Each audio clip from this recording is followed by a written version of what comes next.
Teraz si už pozveme na pódium človeka konštruktéra, by som povedal, a nielen konštruktéra, ale aj asi najväčšieho zberateľa, ktorého poznám. Ján Novák. Janko, vítaj, dám ti mikrofón. Čo ti hovorila táto melódia, čo teraz hrali? No, tak to je zo seriálu Dynastia Novákov. Dynastia Novákov. Tak Ján Novák, mali modelovú železnicu doma. Nemohli urobiť. Vážení priatelia, ja vám dám teraz na začiatku jednu hadanku. V rukách držím hadanku. 10 zažltnutých stránok. Vyzerá to ako na stroji písané. Vidíte? A ja vám položím otázku, čo to podľa vás je. A dám vám aj 3 také nejaké nápovedy. Bude to zápisnica spísaná vyšetrujúcim policajtom na písacom stroji klasickom, kde je celé priznanie sa k činu. To je to prvé. Alebo je to úprimné vyznanie sa milovníka k jeho najväčším láskam života. Alebo tretie, sú to prvé strany scenára nového televízneho seriálu Dynastia Košických Novákovcov. Toto mi totiž, prosím, doniesol Janko Novák. Takže hlasujeme, tak ako teraz nedávno Svatopluk Kužátko, teda, hej. Kto je za prvú možnosť, že je to zápisnica policajná? No 1, 2, 3, 4, 5, 6. Dobre. Kto je za to, že je to vyznanie k najväčším láskam života, ale verejné teda, verejné, pozor, takže áno. 1, 2, 3, 4, 5, 6, 7, taká nedôvera. Dobre. A kto si myslí, že sú to prvých 10 strán scenára nového televízneho seriálu? Fú, tak blahoželám, ale musím povedať, že podľa nasledujúcich slov ocitujem, si možno sami odpoviete, čo to je. Menované, prezývané tiež šľachtičná, Mikádo, všudebilka, dvojka, či dokonca štvorka, tam večer postávali a čakali a medzi tým si pískali, syčali, fučali a ohkali v pravidelnom rytme. Teda ďalej to ani nejdem čítať, lebo to vyzerá ako zápisnica z mravnostnej polície, ale musím vám povedať, je to skutočne číslo 1, pretože toto je bývalý dopravný policajt a písal to naozaj na písacom stroji predvčerom alebo pred týždňom. Janko Novák. Dobrý večer, prajem. Janko, to k čomu si sa tam, prosím ťa, priznal? No tak to bola moja láska od malička ku párnym mašinkám. Prosím ťa, to kto tam v pravidelnom rytme ohkal? Túto scenériu ja som prežíval, ja som sa narodil v Prahe a porodnica bola rovno pod Negriliho viaduktom, kde sa preháňali párne lokomotívy zo stanice Praha Stred na Kralupy nad Vltavou a späť. A po pravej strane zase bol Rohanský ostrov, kde malé párne mašinky, všude bylka. Tie ženy, to bol kto? To boli ženy? To boli ženy a... Horúce? Áno, vášnivé ženy, rozpálené stále a neustále, ale keď sme sa vrátili z porodnici, tak sme bývali na ulici pod Výtopnou, čiže pod Výhrevňou po slovensky. A tam neustále z okna som videl tú scenériu, točňu, na ktorej odpočívali párne lokomotívy, ktoré sa vracali z turnusu a pripravovali sa na ďalšiu jazdu. A tam v noci pískali, ochkali, plakali, syčali. Krásna tebe sa melódia. Do pamäte vrívali. Krásna melódia, ja som stále na nich sa díval. A toto melódia mi ostala do dneska. No a prečo si sa nestal železničiarom? Ja som bol v tom, že áno, stanem sa železničiarom. No ale v živote sú rôzne výhybky a výhybka prešla celkom iným smerom. Na zelenú. Na zelenú uniformu, kde som sa stal príslušníkom a vyšetrovateľom na oddelení dopravných nehôd, kde som strávil skoro svoj život. Janko, keď sa takto pozrieš, takto do hľadiska, ja viem, že nie je veľa sveta, si dal takomu pokutu z týchto? Tak oni by mňa mali pamätať. Pamätáte? Dnes, ako Janko, som hovoril, že nejakú hotovosť nech donesie, ale v korunách. Ale pokuty som veľmi nerad dával, pretože aj môj náčelník, vtedy mi hovoril Jánoš, vy neznáte dať jednu pokutu, vy ste mali za farára. Čiže ďalšia by vyhýbka bola, ale ostal som pri tom. Ty akože za totality čo s farárom operoval? Že čo bol na tebe No podobné tak farárovi? farár stále kázal, Že ty si len kázal. a ja som len kázal, A nevyberal. pokutu som nevedel dať, a tak som mu oponoval, že človek, ktorý spôsobil dopravnú nehodu, vyvrátil vozidlo, nabúral, poranil deti, ženu, manželku, takže už bol týmto potrestaný a ešte vyvadzovať nejaké iné pokuty mu dávať, aby si to zapamätal. Takže ja som bol taký mierny. Ľudský policajt. No, s ľudskou tvárou by sa dalo povedať, ale Tak si zaslúžiš potles, Janko. ďakujem. No a potom sa stalo niečo také, že neuvážené. Nejak si sa preriekol, že, alebo si to počúval, neviem, akože všetko še pridá. No áno, tak môj starý otec býval na dedine a skladoval, odkladal všelijaké nepotrebné veci, súčiastky, kladiva, klešte. No a stále hovoril, všetko še raz pridá, nevylucuj. Na toto ostalo vo mne od malička, čiže všetko še pridá. A potom si urobil jeden neuvážený krok, že si našiel 2 kominárske kľúče, dal si ich k sebe a vzniklo čo? Áno, a ešte tak- popri tom si počúval Beatles. No tak to áno, u starého otca som našiel v ľudiarničke 2 kominárske kľúče, ktoré som dal ku sebe a vtedy som, taká silueta vo mne vznikla, že môžem vytvoriť nejakého motýla. Vyfarbil som to, pozbajal som to a prvý výtvor v roku 1982 vznikol. Manželka, deti sa pochválne k tomu vyjadrili, no a začal som tvoriť.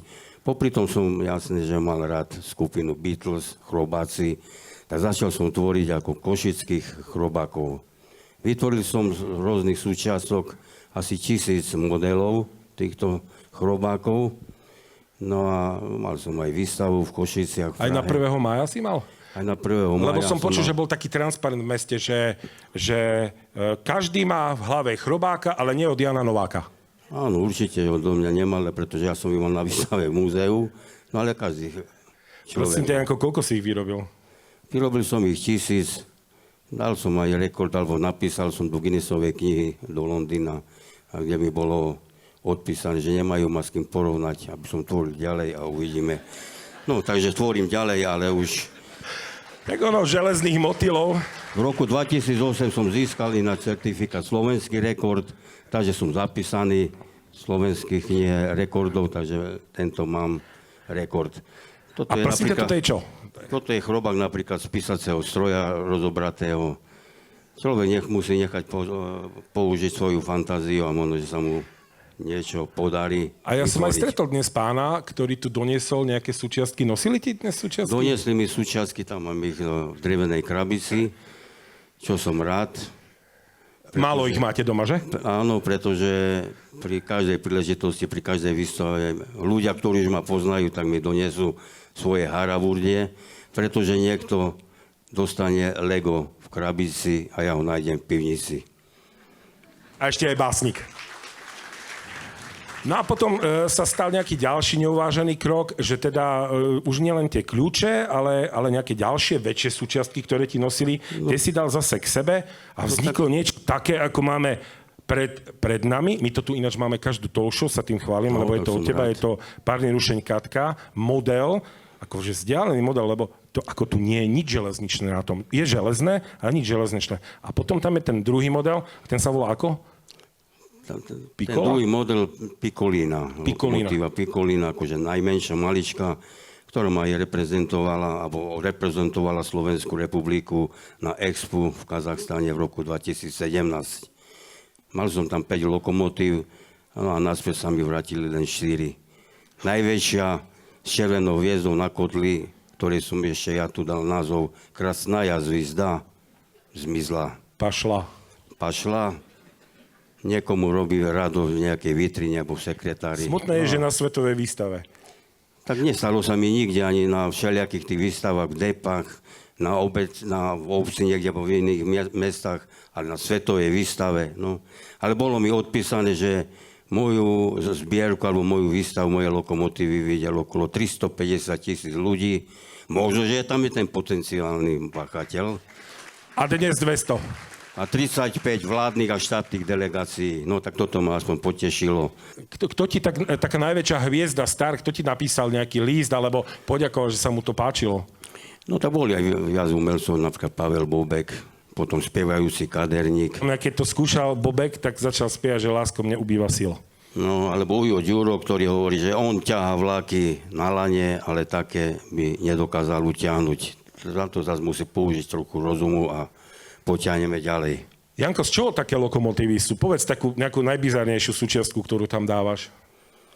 Také rôzne, to už ani človek ani nespozná, že aké z písacieho stroja, z ručky, z mlynčeka, podložky, matičky, pružinky, kľúčik, no a pozri sa už aj z toho vzácne kovy vláčik. sú tam nejaké? Ja len, že kde všade to môžeme vystaviť, že zatiaľ je to teda pod tým sklom. No? Vzácne kovy to nemôžeme rozprávať, že tam sú, lebo potom, aby lokomotíva ostala túto pod sklom na stole. Ostane nefunkčná, nebude jazdiť. Pretože ja zbieram všetko ohľadne železníc a upozorňujem každého, že okrem kolajnice, pretože na to treba aspoň 4 ľudí a neviem, či by sa to ku mne aj dostalo. Ja musím povedať, že Janko Novák zbiera kadečo. Zbiera lístky, odznaky, pohľadnice, kalendáre, Cestovné poriadky, plagáty.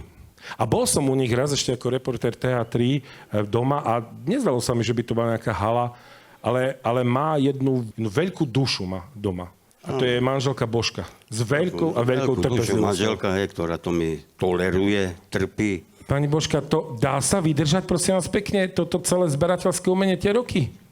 Tak dá sa vydržať, pokiaľ mám strechu nad hlavou, tak hej. Lebo Aj vás ohrozilo občas nejaká strecha? Viete, len 300 modelov. Kde to držíte, prosím vás pekne? všade možne, nebudeme rozprávať. Kopete tunely, alebo Som ako? rada, že mám kde byť. Ja myslím, že si zaslúžite potlesk. Ďakujem. A ešte sa nám ukážte, pani Božka. Nech vás ľudia vidia. Ženu s božskou trpezlivosťou. Ďakujem vám pekne. Keď sme mali oslaviť 70. výročie detskej železnice, tak presne ja som mal 70 rokov, presne som sa narodil v ten deň, kedy prvá párna lokomotíva odišla zo stanice Čermel na Alpinku. Ja som zrobil pri tejto Ale nejak mu príležitosti... tlieskate, ale on sa o to niekde nepričinil, že vtedy odišiel, lebo vtedy sa len narodil. No áno, ale sú tu zhoda okolností, tie datumy, aj 19.8., kedy v 55., kedy prvá lokomotíva odišla zo stanici Čermel na Alpinku. Takže lokomotívy a vlaky sú moje už od malička. Áno, od malička. Janko, ti teraz podržím mikrofón, lebo ty medzi tým asi otvoríš to, čo je to zelené. No ale mám tu ešte takú haraburdak, lebo ľudia si myslia, že predmet, ktorý už doma doslúžil, treba vyhodiť. No. A poznáte tú situáciu v domácnosti, keď doslúži písací stroj, budík, vodovodný kohútik, autosúčiastka, dážnik a ľudia to zoberú a vyhodia. A ty to zoberieš a zachrániš. A ja vzdychujem týmto súčiastkám aspoň si myslím ten druhý život. Tak prosím ťa, vdychni ďalší niečo. obdiv, aby ľudia obdiv. A ja za ten čas ešte niečo poviem, podržím ti mikrofón, a ja za ten čas ešte poviem, keď sme sa bavili minulú výhybku o tých diagnózach, ako ten Peter Kočiško s tým synom chodí každý deň do toho depa a tak, musím prezradiť, že zatiaľ, čo sa iní chlapci v Košice chodili kúpať na Aničku, tak Janko ťahal mamku na železničnú stanicu, ktorú potom o 70 rokov neskôr opísal Tomáš Hudák vo svojej knihe. Pomedzi to, dokonca ešte aj tvorí nejaké verše. Prečítam určité slovy, pretože dosť vaznička by sme sa tu zdržali a potom by ste ma zasypali s kovošrotom.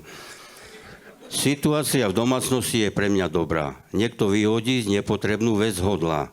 Ako napríklad budíček, budík bol jeho koníček.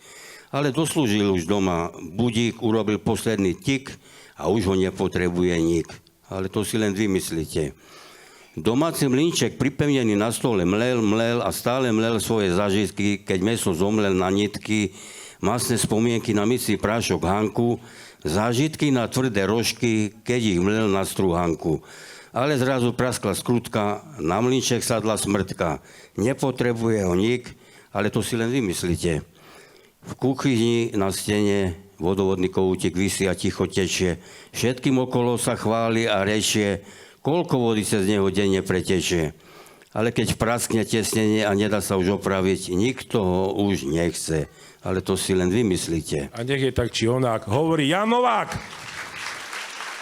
Janko, a posledná vec teda, toto zelené, to je čo? To je tiež niečo, čo vyhodili okolo? Toto bolo vyhodené a ja som to pozbieral a potom som vymyslel ako zvuk párnej lokomotívy, keď sa lúšim s publikom. Tak my to skúsime nazvučiť. To je z hrnca, čajníka.